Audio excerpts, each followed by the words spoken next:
Chokma, folks! My name is Kelli Case. I'm a citizen of the Chickasaw Nation, and I serve as Senior Staff Attorney here at the Indigenous Food and Ag Initiative.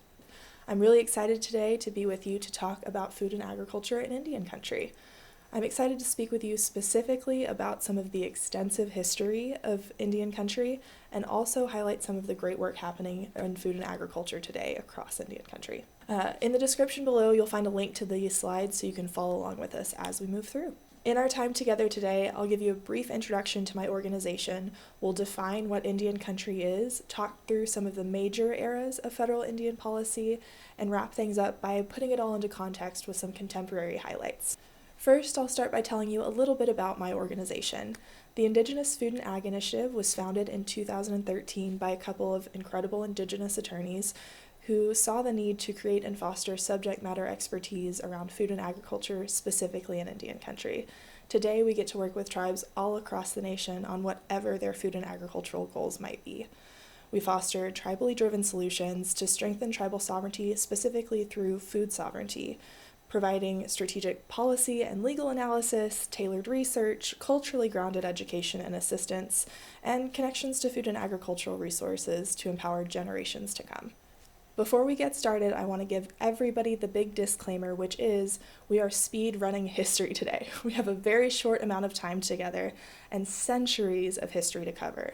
I highly encourage everybody to take a deeper dive as you do more of this work. Indian country is not a monolith. We're going to be taking the 30,000-foot view today. I highly encourage you to take a little time and research each individual tribe you have the opportunity to work with. There's tons of information here. You can spend years and years learning more every single day. Let's begin by defining a word that I've already used several times, which is Indian country. Now you'll see here Indian country has a formal legal definition that we base things on. That includes all land within reservations, dependent Indian communities, and allotted lands. You'll also hear us use Indian country more broadly. When we are using that term throughout the rest of this conversation, it will refer to absolutely those geographic locations, but also to the tribal governments, the communities, the people, the areas that all build together to create Indian country. Just a little bit of information from our most recent census, which tells us that there are 9.6 million Native people roughly across the nation, and there are over 570 tribes across the nation as well. So this is far-reaching, far-flung, and impacts a lot of people you'll likely get to work with on a day-to-day basis. I mentioned the over 570 tribal nations across this nation just a moment ago. One important note is that tribes are sovereign nations and sovereign governments. We've been here since time immemorial as independent nations. There's also a facet of a government-to-government relationship that exists at the federal level between the United States and tribes. So part of that government-to-government relationship is the federal trust responsibility. This is an obligation under which the United States has charged itself with the moral obligations of the highest responsibility and trust towards Indian tribes. This includes protection of citizens, resources, and their governments. Tribes exist as part of the American family of governments, and while we do share the government-to-government relationship at the federal level, working effectively on the ground with your citizens means coordinating across multiple governments, and sometimes that includes state governments as well. This next slide highlights all of the roles that a tribal government plays. So it absolutely fulfills those typical government services you might think about, things like handling transportation and roads and law enforcement. But tribal governments do so much more. They're also your healthcare providers in some areas. They might serve to provide nutrition programming. They might also be business holders and landowners and all of the other things that come with the array of ways in which they support their citizens. In addition to all of the other services that we talked about above in the last slide, tribes also serve a major role in food and agriculture. As you can see from the most recent ag census data, we have an incredible 6.1 billion with a B dollar industry in agriculture across Indian country. We have millions of acres of farmland and thousands of American Indian and Alaska Native farmers as well. Today we'll be looking at things through a bit of a law and policy lens. And to begin our conversation, I'd like to highlight the Marshall Trilogy cases. Now you'll note the years on these, right? Early 1800s. But I need you to know that we still deal with the concept in each and every one of these cases as we navigate law and policy in Indian country today. So each of the eras of federal Indian policy that we're about to talk about, we still see echoes and impacts of to this very day.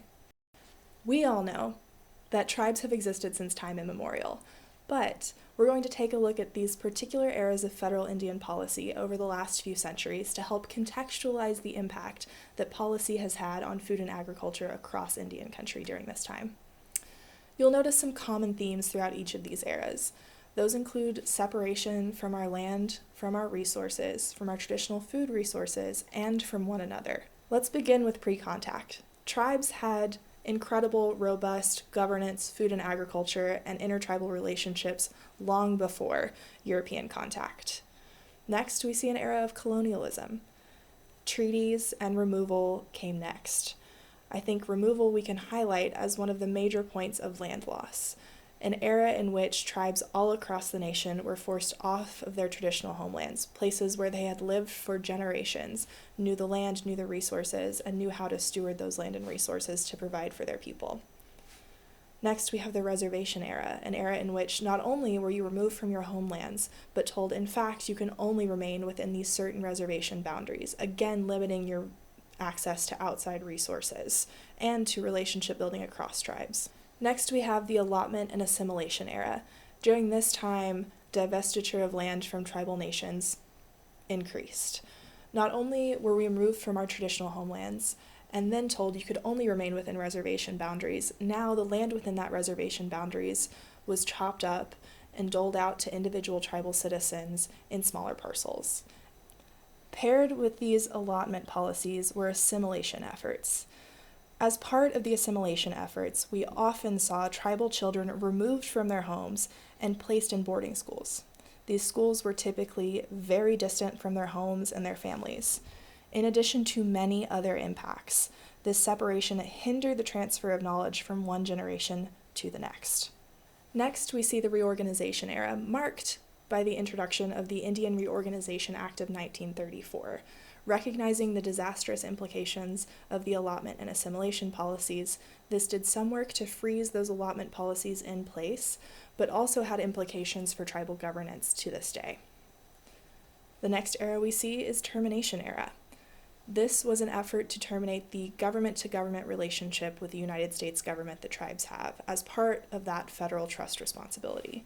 Another facet of this termination era was the Indian Relocation Act in the 1950s, yet another effort to remove a generation of working-age tribal citizens from reservations to more metropolitan areas under the guise of better work opportunities.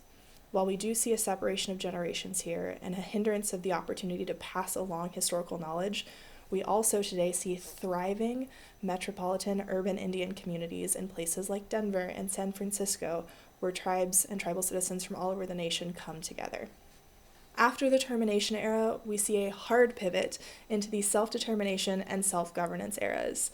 In these times, there are far more opportunities for tribes to be in the driver's seat and govern themselves and determine their own futures. This has marked a huge resurgence in tribal efforts, specifically around food and agriculture that we see today. As we wrap up our time here together today, I want to end by highlighting some of the incredible work happening in food and agriculture all across Indian country today.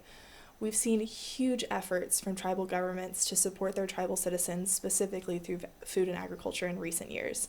This has included tribal food sovereignty efforts, nutrition programming, self-governance implications, supply chain investments, right? Particularly in the last few years.